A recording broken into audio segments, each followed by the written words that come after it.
Recording show कर रहा होगा ना आपका उस पे? हाँ कर दिया, आप स्टार्ट कर दीजिए सर। ठीक।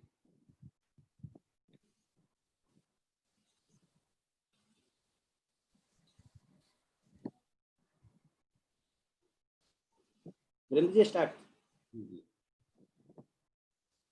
रिकॉर्ड शुरू कर दीजिए। ठीक है, रिकॉर्डिंग शो कर रहा होगा ना आपका?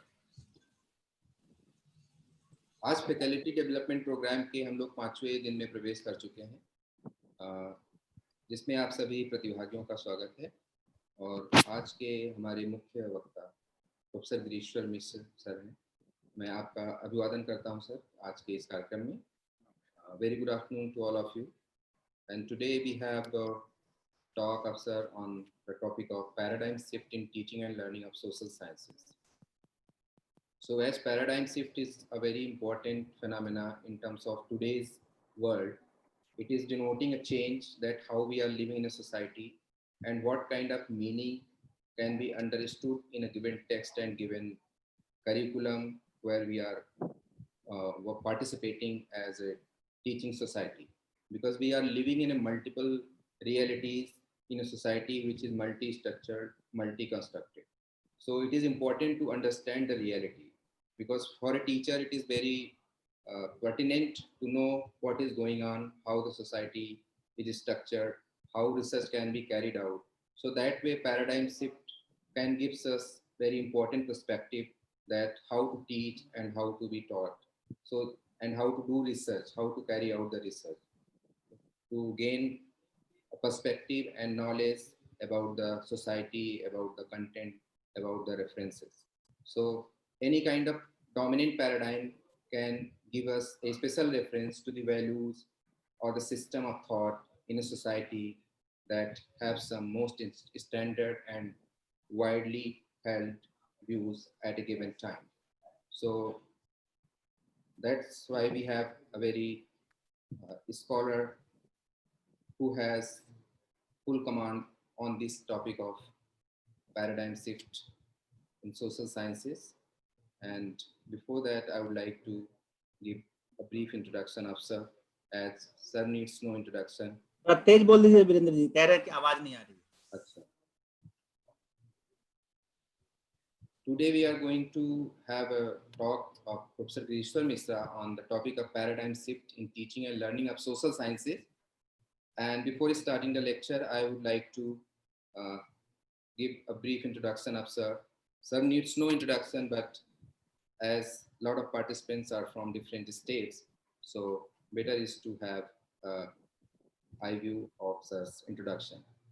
Professor Girishwar Misra has served as the Vice Chancellor of Mahatma Gandhi International Hindi University at Wardha, Maharashtra.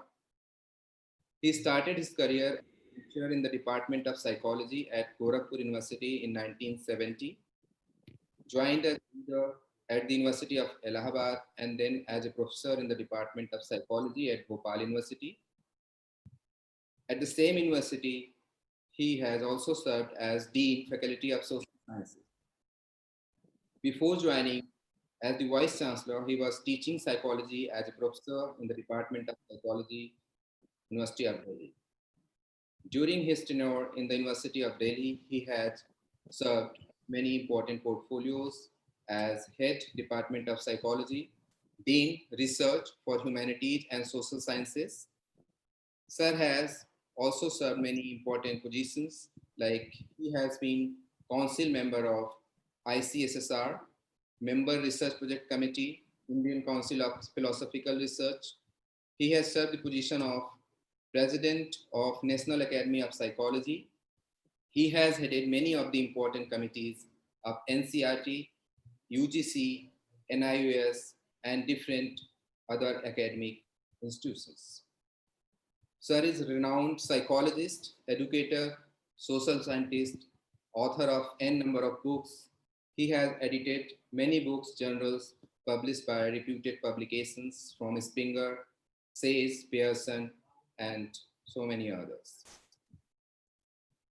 He is the chief editor of the 5th ICSSR Survey of Psychology published by ICSSR. For 15 years, until the end of 2015, He was editor of Psychological Studies, which is published by Springer. It is a journal of NAOP India. Sir was Fulbright Fellow in the United States at Swarthmore College and at the University of Michigan. He has been conferred the National Award for his contribution in the field of social science for the year 2009 by the government of Madhya Pradesh. He has exceptional expertise in the area of literature. जैसा कि इस faculty development programme का topic social sciences से related है, art, literature, language and social sciences है, तो यहाँ पर सर का तीनों ही क्षेत्रों में उतना ही महारत हासिल है. He has exceptional expertise in the area of literature too. His contribution is unparalleled in the field of Hindi literature. Sir का विभिन्न प्रमुख राष्ट्रीय समाचार पत्रों में आज के और समसामयिक विषयों पर दैनिक आलेख एवं आलेख प्रकाशित होते रहते हैं. इसके अलावा सर ने महाराष्ट्र अंतर्राष्ट्रीय हिंदी विश्वविद्यालय में रहते हुए बहुवचन पत्रिका में कई आलेख प्रकाशित किए. पुस्तक वार्ता में भी सर के बहुत सारे लेख प्रकाशित होते रहे हैं. और सर ने पंडित विद्यानिवास मिश्र पे एक कई वॉल्यूम में संकलन किया है. और साथ ही में मैं बताना चाहूँगा कि 2018 में मॉरिशस में विश्व हिंदी सम्मेलन हुआ था, जिसमें सर ने सहभागिता की थी, जिसमें देश के जाने माने हिंदी साहित्यकारों, विद्वानों और अतिथियों को बुलाया गया था.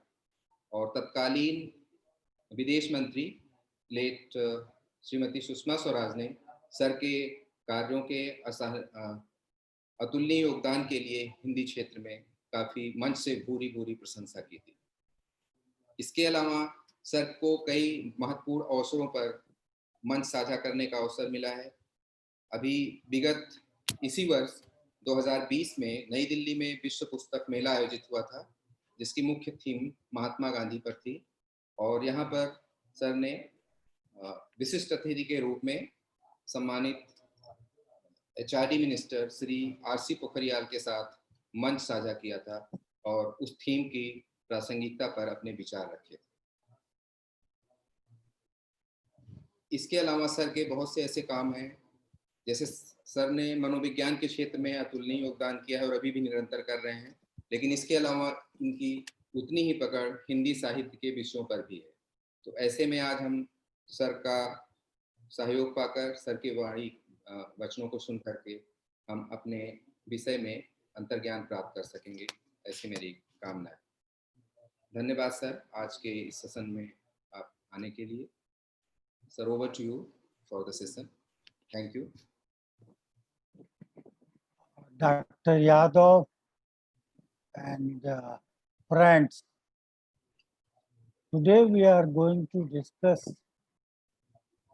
paradigm shift in teaching learning of social sciences. I think social sciences have grown in the last 7 decades, and in almost all universities, teaching of social science disciplines has been established. Research activity has also taken place. However, a close reflection, a critical scrutiny of the teaching learning process and outcomes in research very clearly indicate that much is desired. As we know, most of these departments were established in early 20th century, and most of these disciplines, in fact, were implanted from Euro-American tradition, and the content as well as pedagogical processes were adopted,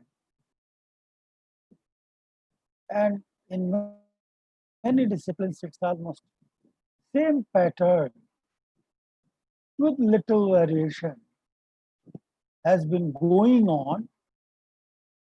So at one level, we find considerable amount of cultural difference in the kind of categories that are used to understand social reality, and it is very difficult to take one set of categories and use them in another context. Let me share with you that social reality is different from physical reality in many ways. I don't think it's anything very surprising. Physical objects are materials, they don't have life. But when we deal with human beings, we face a different situation. Human beings are conscious, they think, and their reflection, their thinking shapes their behavior. So they have something called agency in them. They are actors, they are players, and they actively participate in constructing the social reality. They have a subjective awareness of what is happening in the world. So they are active participants in the construction of social reality, and they cannot be considered as physical objects. And the great vision of Auguste Comte, who thought to create social physics, or in psychology, a lot of work was done to create psychophysics. All those projects did yield certain understanding, but they fall short. If you look at the total scenario, then there are many problems which remain untouched. So the nature of reality that we have to study is different in its content. I think all of us know about the term paradigm, which means a worldview, conceptual structure, methodological preferences, and more than that, assumptions about reality, assumptions about ontology, assumptions about epistemology, assumptions about, methodology. All these things are related to paradigm. We also know that the idea of paradigm was promoted by Wuhan, who suggested that in order to understand progress of science, we need to see how knowledge grows, and he noticed that any discipline moves in certain stages. So there is a stage which he called pre-paradigmatic stage, where there are many kinds of perspectives. And then there is contradiction, there is variety, and one of them may dominate, and that view is considered as appropriate, that becomes the paradigm. So from paradigmatic stage, you move to a paradigmatic stage where certain rules, assumptions, principles are given preference, and knowledge generation proceeds according to that paradigm. And whatever is appropriate according to that will be accepted, and other things will be put in the waste paper basket. So the paradigm will dictate, and one also pointed out that there is a college of professionals who belong to that discipline. The practitioners, all the sociologists, all the psychologists, they will constitute the college.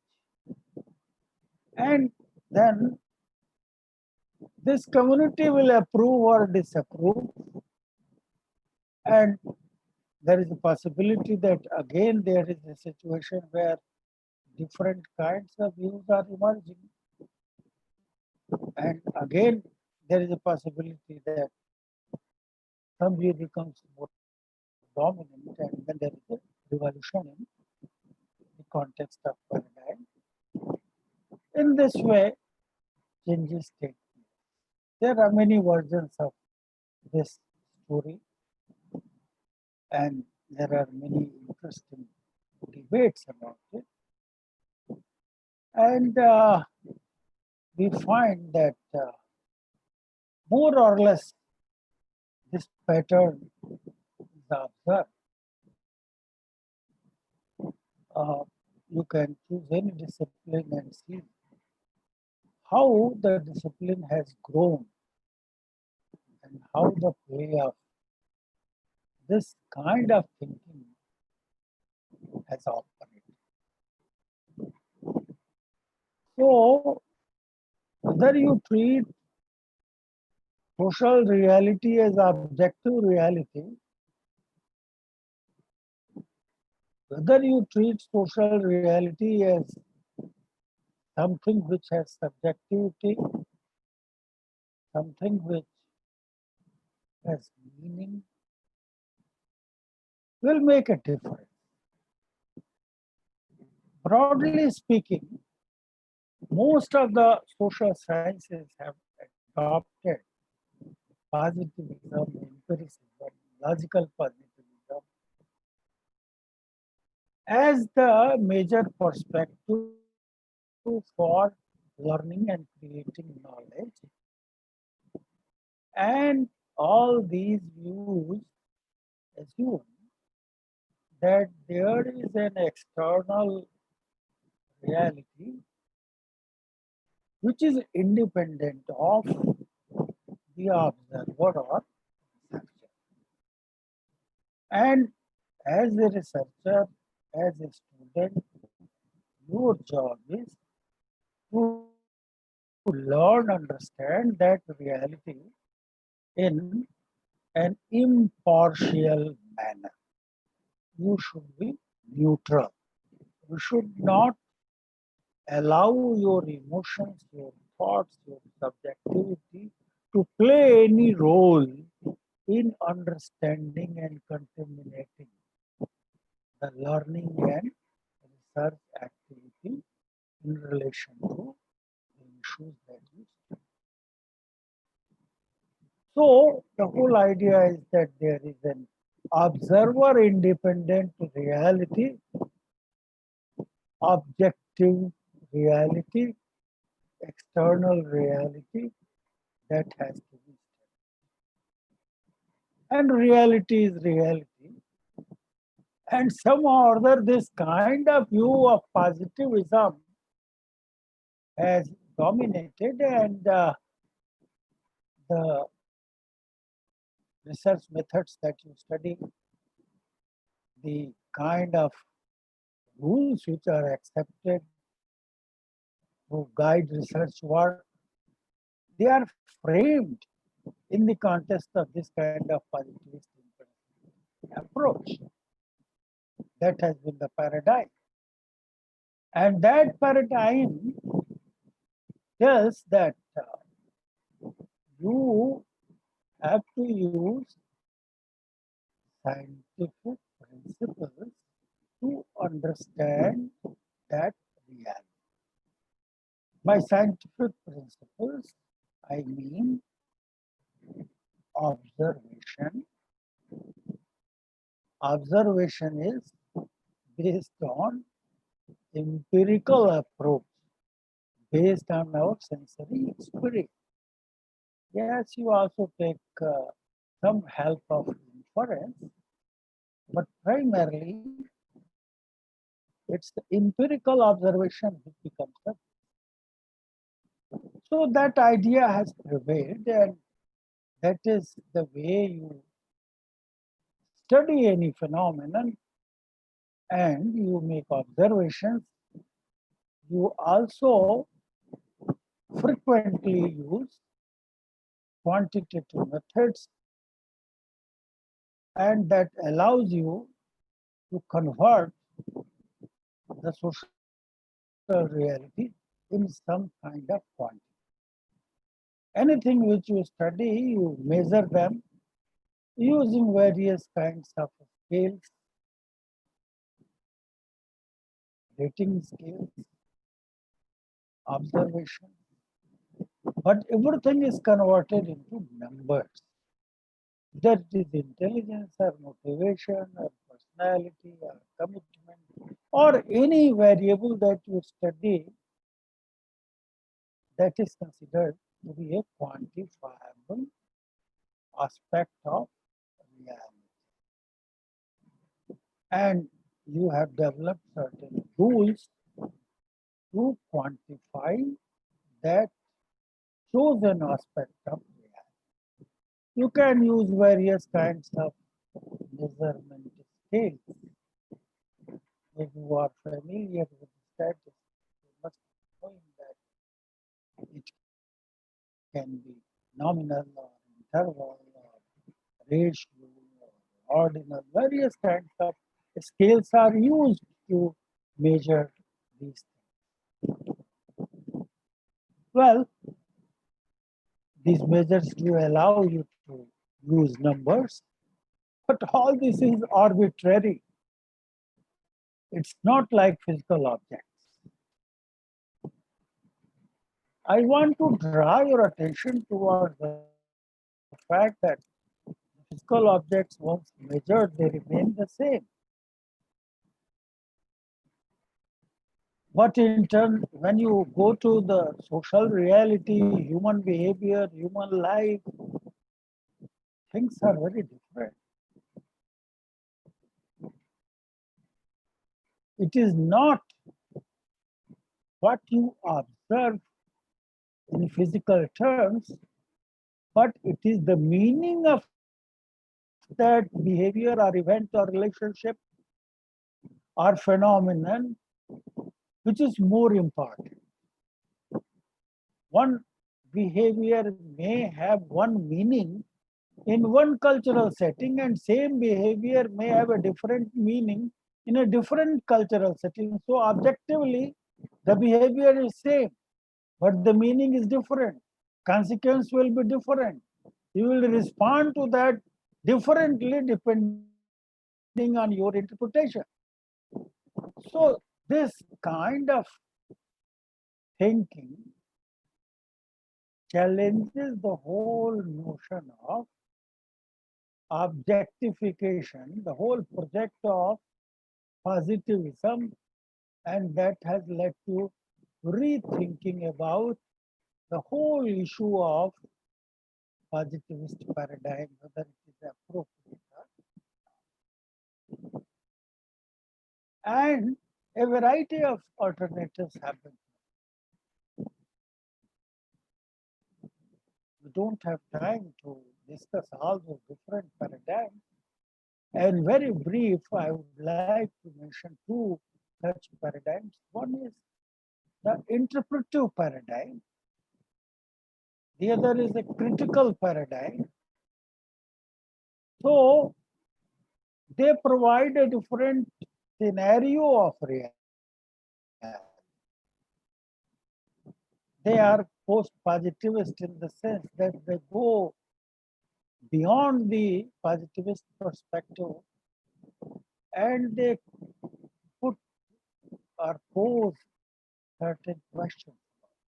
They say that, well, is there any possibility of observer independent reality? Is there any notion of reality when there is no observer? The question of reality doesn't arise if you take an extreme view. Then there is also a question that observer is important, and if the observer not only goes and finds the reality which is present, then you are going to discover that reality. In fact, as a researcher, you create the reality, you construct the reality. So reality is not there waiting. You are constructing the reality. It is the way you are, interviewing or observing or using a questionnaire and getting some data. All these processes are part of that construction. And you are interpreting. And scenario is quite difficult because you ask a question and that question is understood by your participant, respondent. And the participant or respondent has his or her own meaning of that question. And he or she will respond to that question based on her meaning and interpretation of the question. So your question may have one meaning for you, and the participant may have a different meaning of your question, and the response will be something based on that meaning, which may not be corresponding to the meaning that you have. It is quite possible. It often happens. And you collect the data and you are happy, and perhaps you are not learning about the reality in real sense. These are limitations of human behavior. So, subjectivity has to be accepted. The interpretive nature of this understanding has to be accepted. And this way of approaching subjectivity, this way of respecting interpretation, this way of relating to reality in a reflexive manner has a significant place in understanding human reality.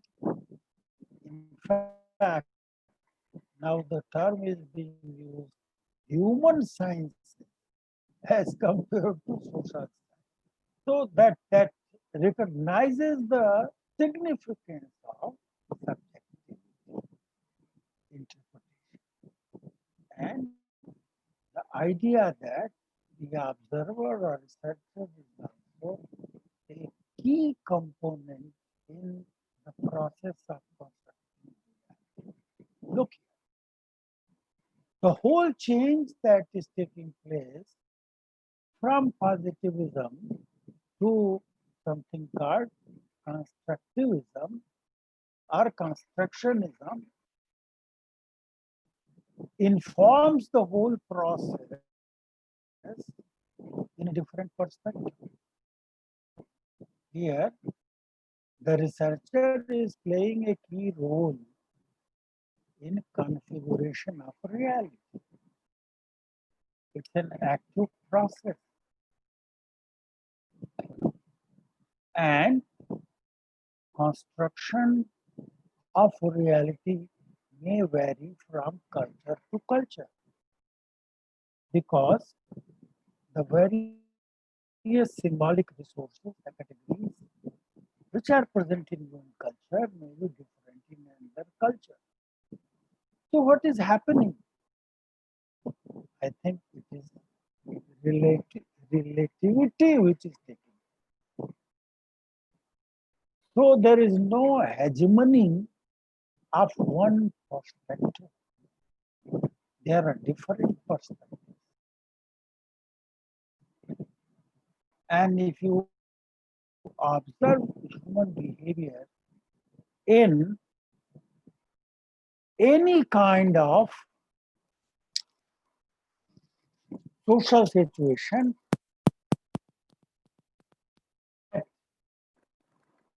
the significance of cultural context is valuable. Unless you recognize the cultural context, you will not be understand the reality. Reality is located, contextualized, and our understanding takes place in that context only. So there is a shift from purely objective, positivist mode of understanding to a constructionist mode of understanding, where observer plays an important role, method also plays an important role, and reality is not understood in a way which is universal, which is true for each and every part of the world. There are different ways of constructing the reality, and they are true, they are appropriate in one context, and they may not be appropriate in other contexts. So one needs to be very careful. One has to be sensitive to the cultural context, the symbolic resources which are present, which are available. If you have a society which does not believe in God, the social world and relationship is constructed in a different way than a society where people believe in God. God is one who is providing rewards, punishments, takes care of everybody. Now that belief is going to change the whole perspective. The whole sequence of activities will depend on that. I think we are familiar with these differences. Even the meaning of marriage, relationship between a child and father, all these things vary. Now people talk about individualist cultures and collectivist cultures, one where sharing is more important, one where individuality is more important, where individuals are separate entities, and in one setting where individuals are connected. Their individuality depends on the relationship that they have with others. So the notion of a separate individual, independent individual, is different than the notion of interdependent individual. There is a lot of work about it.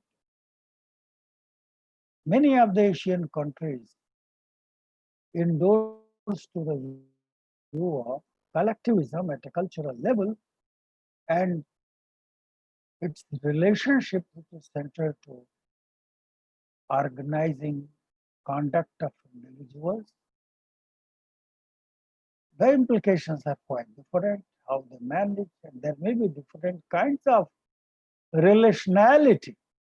So it's not only personality, but relationality, which is very crucial. And in European, North American, various developing countries, you will see that individual is fully responsible for his or her behavior, and it's significant to understand that.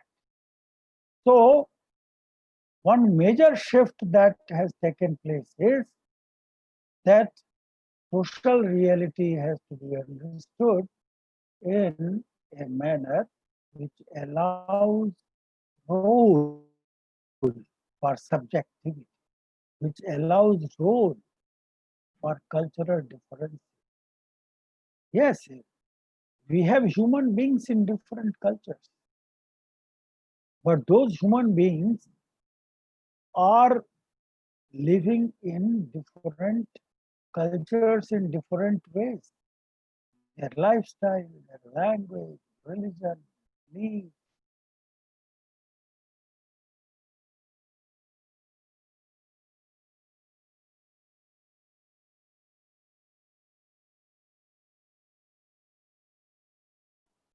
Their style of behavior, their construction of reality.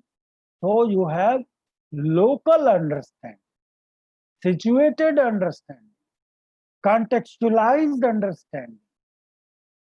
You don't expect a hegemonic perspective, one perspective for almost all cultures. It will be a problem, and that has become a problem. You need to respect these cultural differences. You need to create bridges across those different cultural understandings, but you need to respect the differences which are present. In fact, in social science discourse, two words are used. One is ethic, which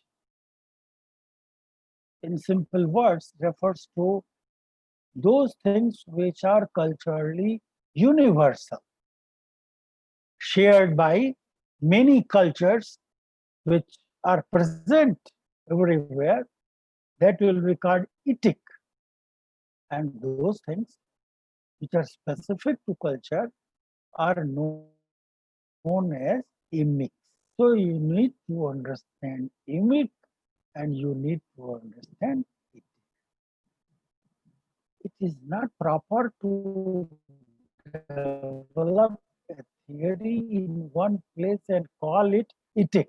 So you develop a theory in Europe and assume that it is universal theory. No, it's not right.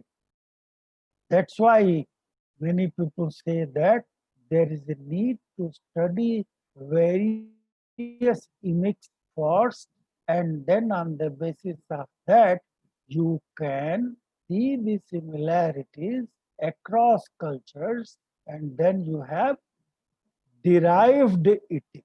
Well, it's a long project, not easy. You have ethic, you have emic, and you have derived ethic.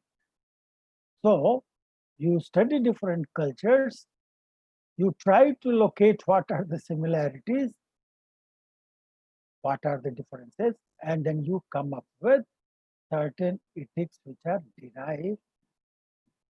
Now, the whole scenario is quite destabilizing. Take a theory from any place, and if you are not careful, you will use it inadequately. It is going to create problems. There are many, many issues, but reality is complex. Human reality is complex. And iron is same in almost all places on earth. But human behavior or aspect of culture is not same. It is quite varied. Even if you compare uh, terms which are used in different languages, you will see a lot of variation. That how various expressions are used to refer to similar objects. Uh, it's very interesting to do that kind of comparison. Anyway, the point that I want to bring home is that culture plays an important role. It provides the symbolic resources, and culture itself consists of shared meanings. It's important to recognize the significance of meaning, interpretation, and subjectivity. In fact, this recognition of variety and difference is again an outcome of the democratic spirit in uh,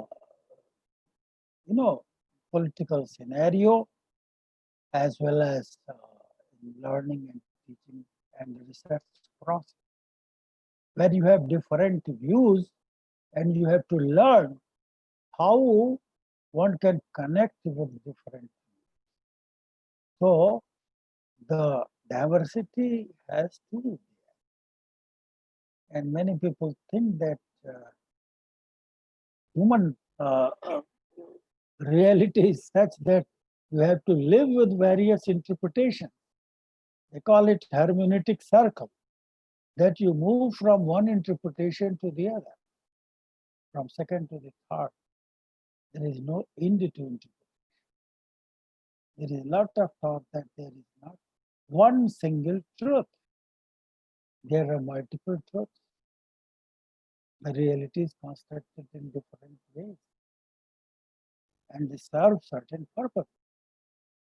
Well, it may be good news in one sense that now different voices can be heard, and those who are familiar with various kinds of discourses, now you have a Dalit discourse, you have a feminist discourse, you have a discourse which respects nature. Now, these are different positions from which you approach reality. And these different positions allow you to perceive reality in certain ways. Reality may be same, but viewing it from different angles will yield different results. In the Vedic literature, we come across a statement, Ekam Sat Vipra Bahudha Badanti. That reality is one, but the scholars who pursue to understand them, you understand from different perspectives, and you come up with different kinds of reality, truth. So none of them is complete. That is the problem with human ability to understand, that it can't be sarvagya, knowing everything from all perspectives. That credit is given to God. But human beings are located in certain place, certain culture, and that provides a perspective. You view from one angle and you get a limited view from that. Another angle will provide you different view. That's, one must understand. Mahatma Gandhi says that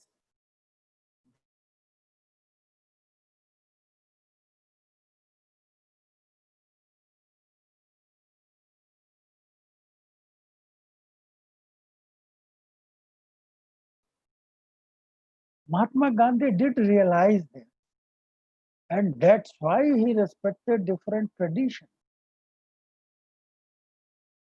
In fact, in his ashram, he used to recite prayers from a large number of religious traditions. He says, Ishwar Allah Tero Naam, Sabko Sanmati De Bhagwan. Now, this kind of understanding, search for truth, was very difficult for him. And that's why he came to the conclusion that perhaps it is truth which is God. Truth is not the name of God, truth itself is God. He thought that it will create many problems. If God is different and truth is different. So he clarified. Anyway, the point is that it is our inherent intrinsic limitation that as a human being, we are destined to have, it is our destiny, that we will have grasp of limited reality. And then there is a possibility that different views take place. There is another perspective which is called critical theory, which tries to see that, well, one perspective may create inequity, inequality. It may lead to power struggle. So one has to recognize this. That's why you have a move to create a culture where human rights are allowed, accepted. In fact, I recently came across some articles where some cities have been created where human rights are established, and according to human rights, everything is organized. So there are different perspectives to reality. So the paradigm shift which has taken place in research is that there is no hegemony of one perspective, and people have moved from positivist perspective, and with that there is also a change. I did mention in the beginning the term ontology. So with positivism, we were following a kind of a materialist ontology. The nature of existence, qualities of existence, actually when you measure and you quantify, you convert subjective experience, human reality, into some kind of material thing. So you have measured intelligence. This much is IQ. It means that, like height or weight, you have measured something. It's nonsense. But you have accepted it. That's the way you have first division, second division, third division. The weightage that you give, all problems are there. So, and if you go to philosophy, you will see that the struggle is very long. Realist and idealist. Idea versus material reality. Where is the truth? The whole effort has been that you develop a theory and you think that theory is in correspondence with objective reality. And a theory is considered good or better depending on the degree to which it corresponds to that reality. But the reality is also is in your subjectivity, and your conceptualization is also part of that. But you have created, and it is called as a dogma, empirical dogma. And you create operational definition, and you see a correspondence between the concept that you have defined and the object or reality or aspect of reality that you measure. There is no such thing. In fact, there is no such thing, but you assume it and you work with that. It's a poor approximation. IQ is not equal to intelligence, but you use it. And to some extent, it helps. It's a kind of arrangement that you have made. Kaam chalao.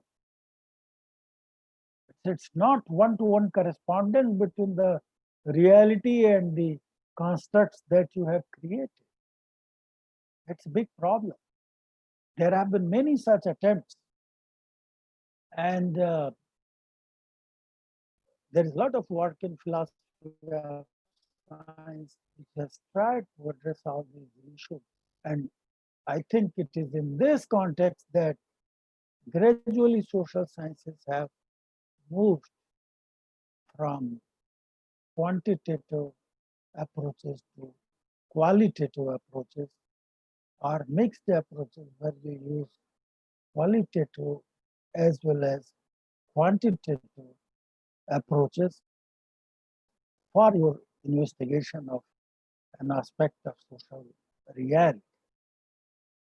So in qualitative approaches, your move is to capture the subjectivity.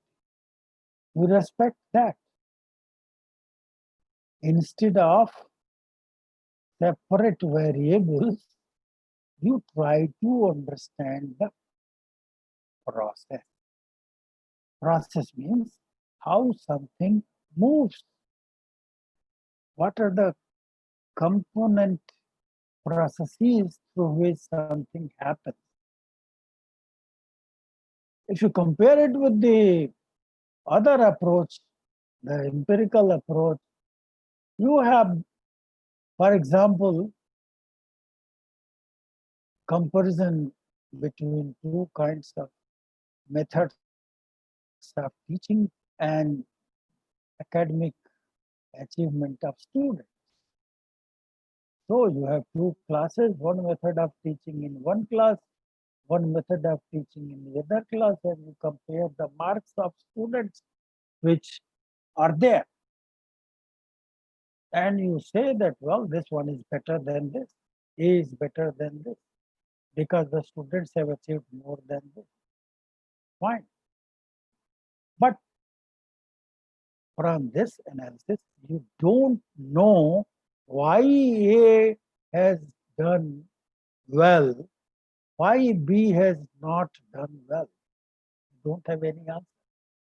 You don't know the process.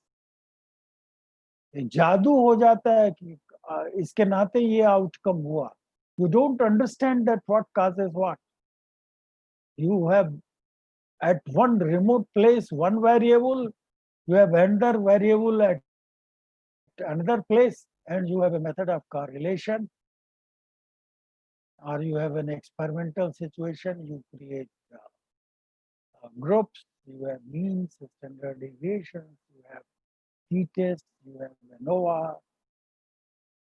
In correlation, you make predictions. You have criterion variables, predictors. So these are separate things. In actual reality, how they relate, no one knows. But in qualitative work, qualitative approach, you try to understand those processes. So this is the paradigm shift. Your focus is on processes. what is that which is leading to the happening of change. You will be able to appreciate that.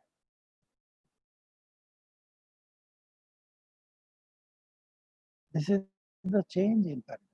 The move allows you to capture the subjectivity. If you go through the handbook of qualitative methods, you will see a chapter on autoethnography, that the researcher analyzes himself, herself, or himself, her own experiences. It may be diary, it may be a narrative, it may be anything, and then constructs reality. It is allowed as a method. Or you do an ethnographic research, or there can be a phenomenological study. There can be a grounded theoretical approach. All of them demystify the theory of single truth.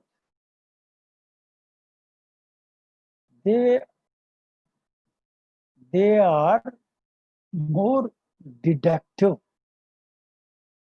while the earlier approach, Popperian approach, was hypothetical, deductive, and the qualitative approaches are inductive.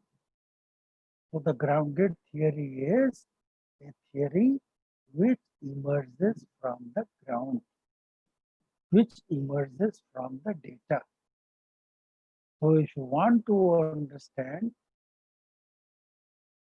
poverty, you need to get the view of the poor. It is not the theory of a rich economist, and the theory is tested using a group of poor people. The theory will emerge from the poor people. In fact, one of the qualitative methods is called cooperative inquiry, where you are supposed to have a situation where in one part of the study, the researcher is researcher, participant is a respondent is the participant, fine. And in the next step, the participant takes the role of researcher, and the researcher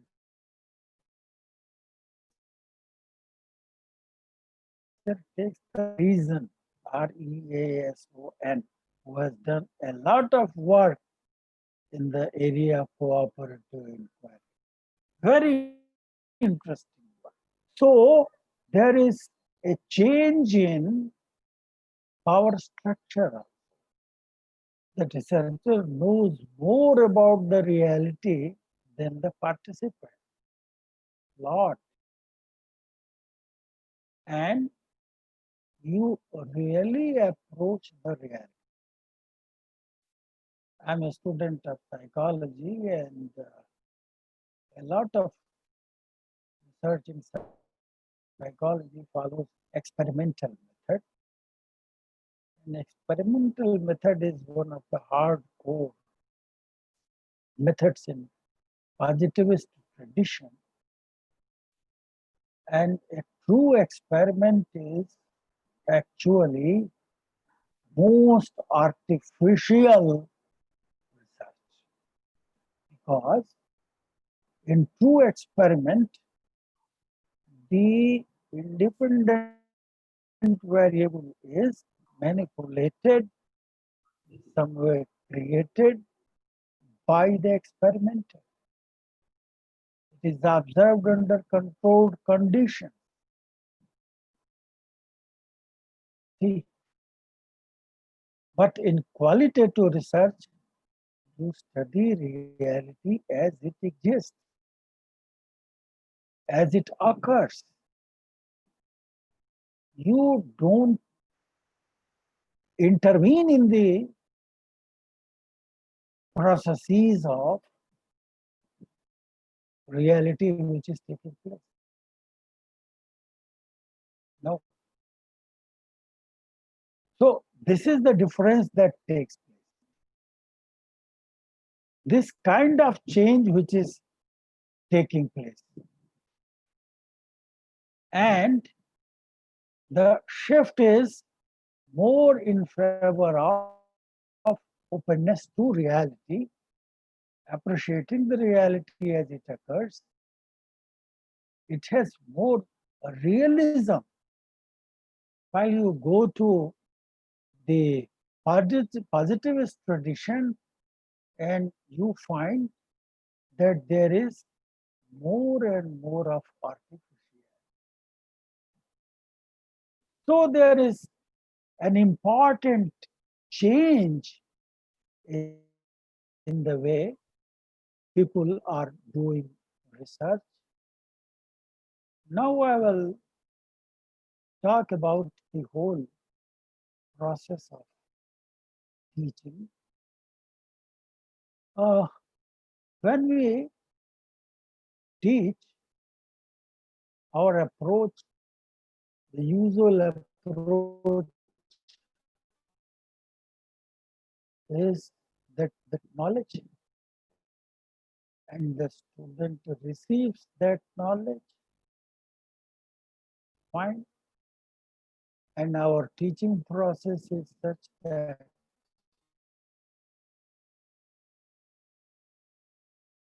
it is the reproduction of what has been given by the teacher or books is important,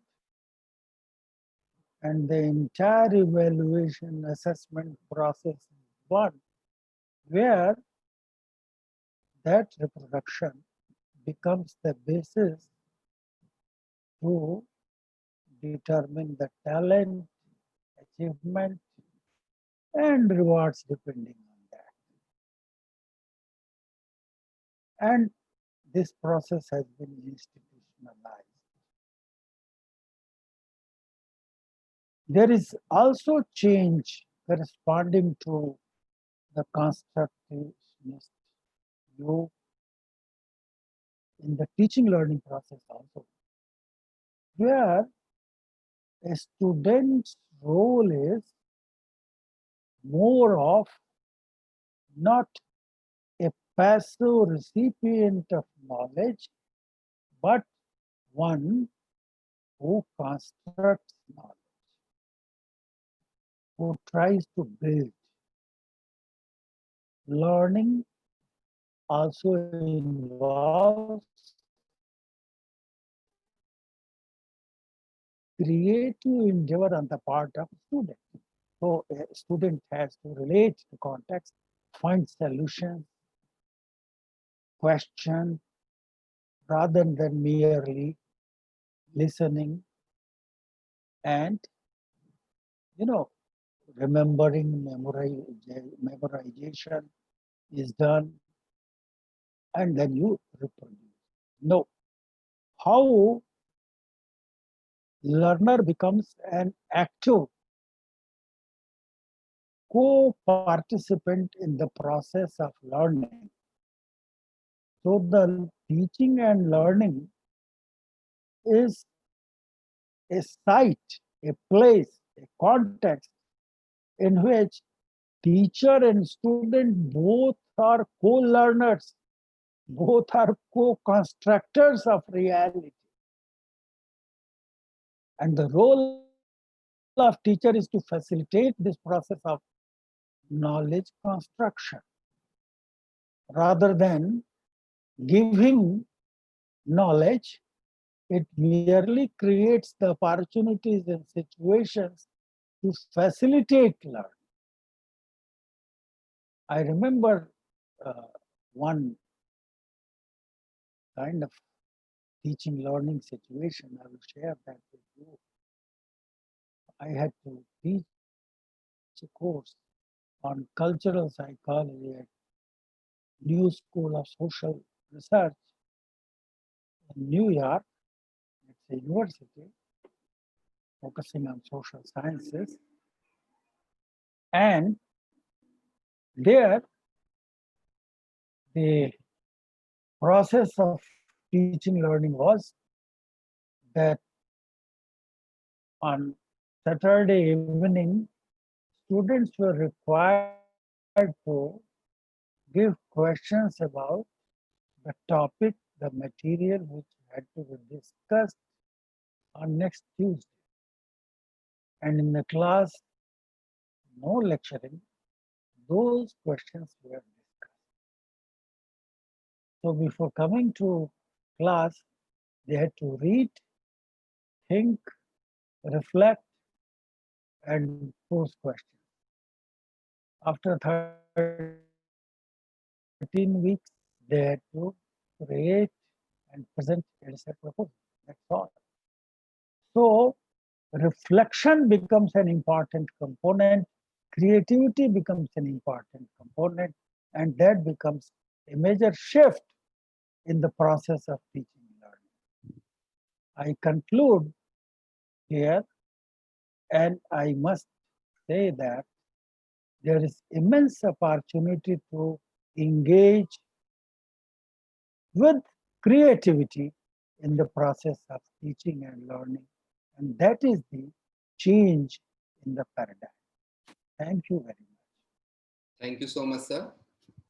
Thank you for enlightening us, providing us knowledge of wisdom, where we could know about how to demystify the theory of single truth, because there is no single truth but multiple truth.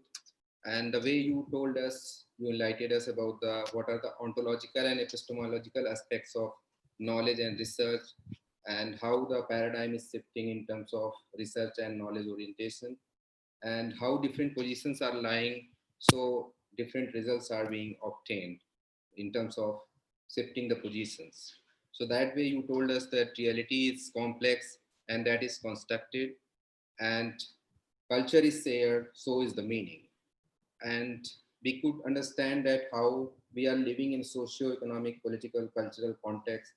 So we have to respect diversity of views, and in teaching learning system, we have also to acknowledge these kind of diversities. And the way you told us that there is a hermeneutic circle where we have to live with multiple realities, multiple voices, and diversity, because there are a lot of issues we have to take care of. And as a teacher community, we can play a bigger role in shaping the society. So as you also told us that the process of theory development takes objective reality, which lies in subjective reality. And you made a lot of unparalleled comparisons, which we could know about for the first time. So it was so much insightful lecture, sir. Thank you so much for this enlightening session. And sir, can we take some questions? Sure, sure, sure. So one of our participants is asking that, do you think the critical paradigm is useful to research internet space and people? This is A critical paradigm is relevant, and particularly where social inequality, economic inequality is present.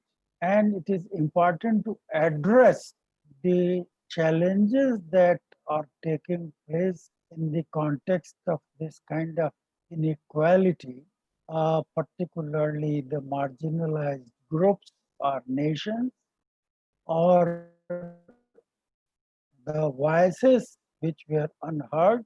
They need to be recognized, and the reality which was understood from a privileged perspective is being supplemented, complemented by the perspective of the people who are marginalized. So I think it's a major move, and I think many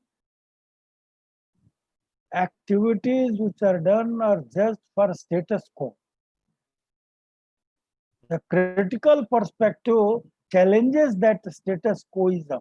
Positivist perspective has been considered as one which favors status quo. So the critical perspective challenges that perspective. I think Yes. the openness to the diversity in configuration of our life world has to be understood, and in that way critical perspective is something which is very helpful. Thank you, sir. Sir, one more question. It asks that has quantification-based methodology generalized human realities? Let me make this clear that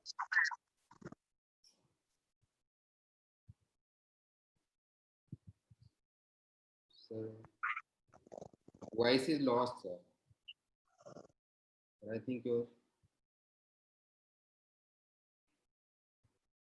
think sir's connection is lost.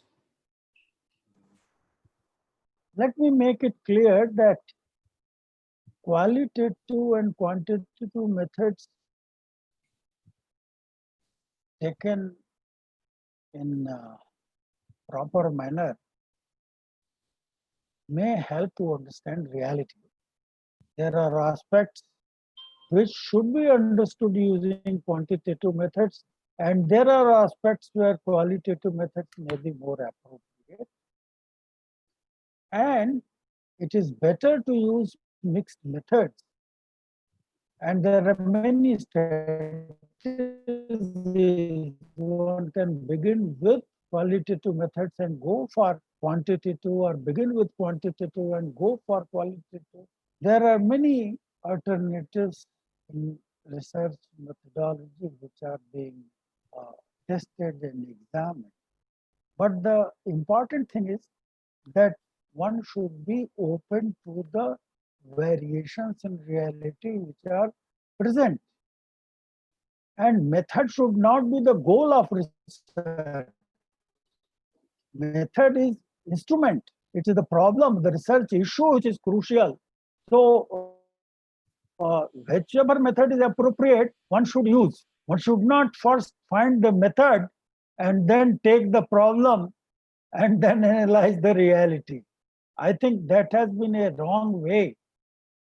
We have been emphasizing methods too much, and we have hardly bothered about ontology. We hardly bothered about epistemology. We bothered more about methodology. So I think it's time.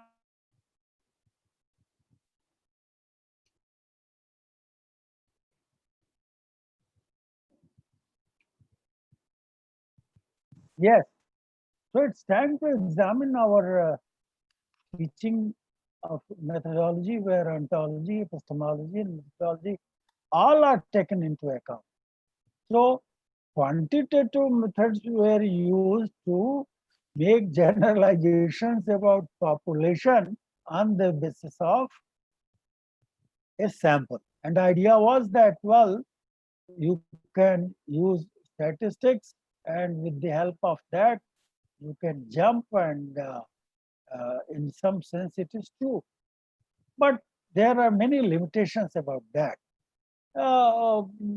If you find reality on a sample of 200, if you take 500 sample, and often the supervisors say that larger is the sample, better will be the finding. So in some sense that is correct, but not, it's a very correct perspective. Because if it is true, in qualitative methods, you call it theoretical sampling. And you may end up with all the things that you come to know in a certain sample. So there is no need to go beyond that. You are getting the same thing. You will not get anything different. So it may require more time to elaborate the distinction. But the point is that one kind of knowledge is generated with the help of quantitative methods. But that is not sufficient. and you need to take help of qualitative methods.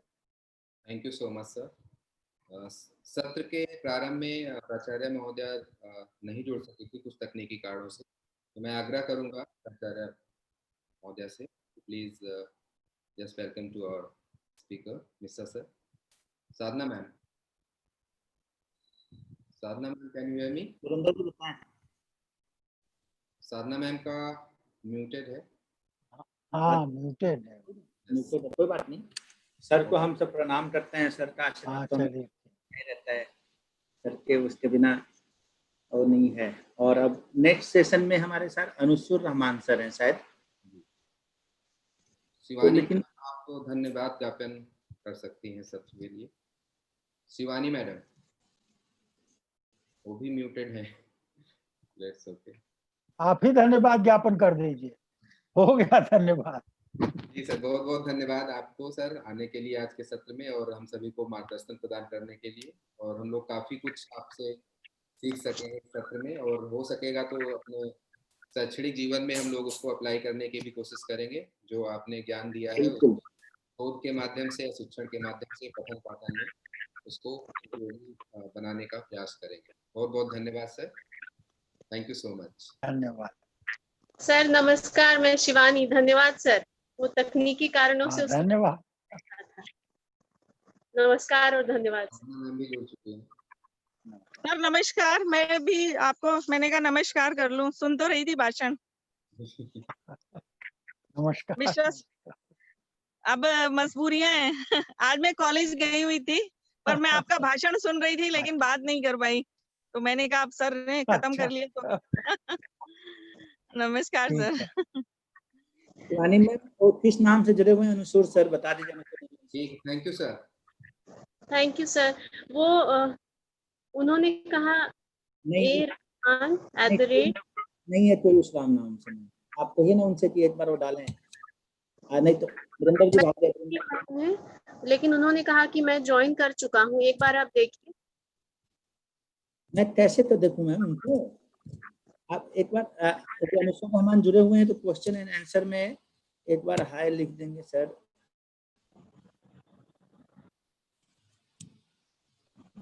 अच्छा, मिल गए।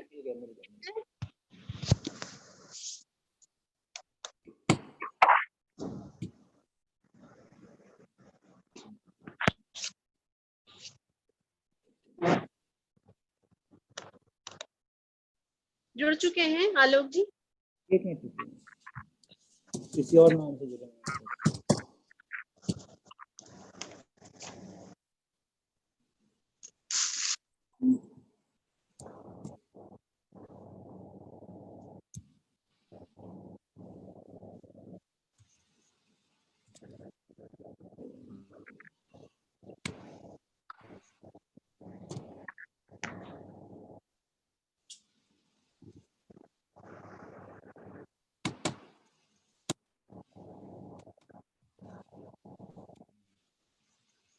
नमस्कार साधना ma'am.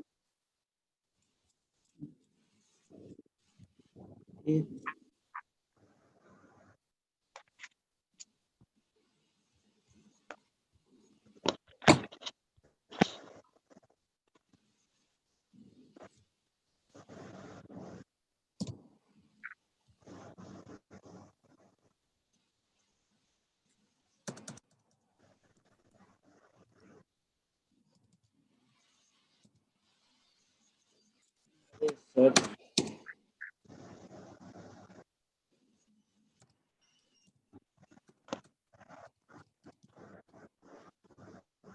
क्या हुआ आलोक जी? Ma'am वो हो नहीं पा रहा है, उनको दोबारा ही करना पड़ेगा क्योंकि उस नाम से, अपने नाम से नहीं जुड़े हैं वो, और एनोनिमस अटेंडी से सर्च में आ नहीं रहा है। पर जुड़े हुए तो हैं यहाँ पे। सर एक बार दोबारा जुड़ जाइए उसको हटा के। अनुसुर सर एक बार दोबारा जुड़ जाइए। डॉक्टर रहमान, आप मीटिंग में हैं, कृपया एक बार दोबारा जुड़ जाएं लॉग आउट करके। आलोक सर,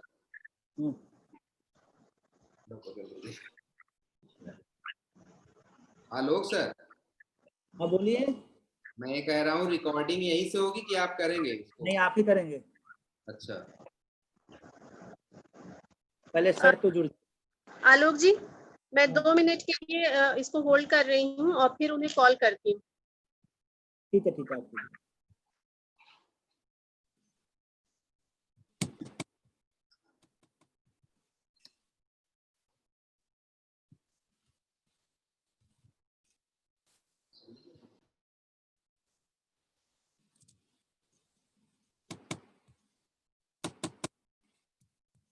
रहमान सर, एक बार अपने उसका नाम चेंज कर लीजिए। जिस नाम से आपका आ रहा है वो नाम सही नहीं आ रहा है। यहाँ पे आपका दिखा तो रहा है, आप लिख रहे हैं क्वेश्चन आंसर में मैं ज्वाइन कर चुका हूँ। आप अपना ऊपर नाम चेंज कर लीजिए। एनिनोमस अटेंडेंट के नाम से आ रहा है, इसलिए सर्च नहीं हो पा रहा है सर।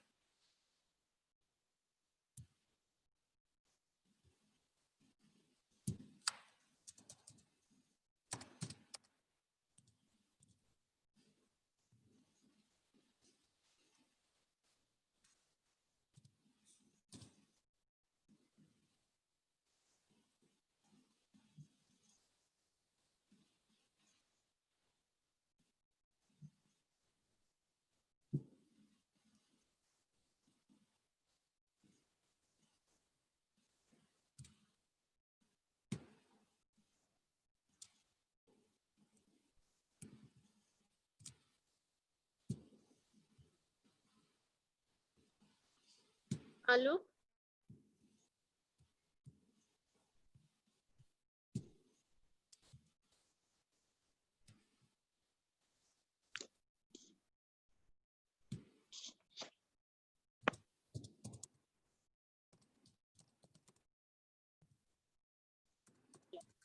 वाले ने तो खिला दिया।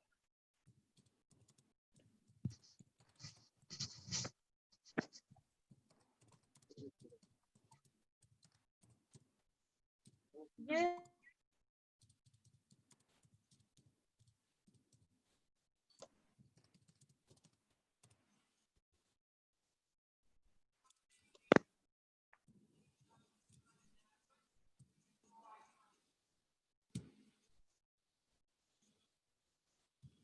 हाँ, हो गया सर, हो गया मैम, अब छोड़ दीजिए। हेलो आलोक, हाँ, हो गया, हो जाएगा अब।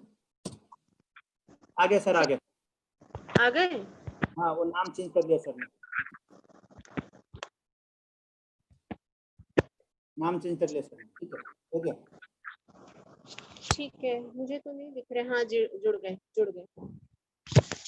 तो आरंभ करें? अभी सर का एक मिनट सर का फोटो आ जाएंगे।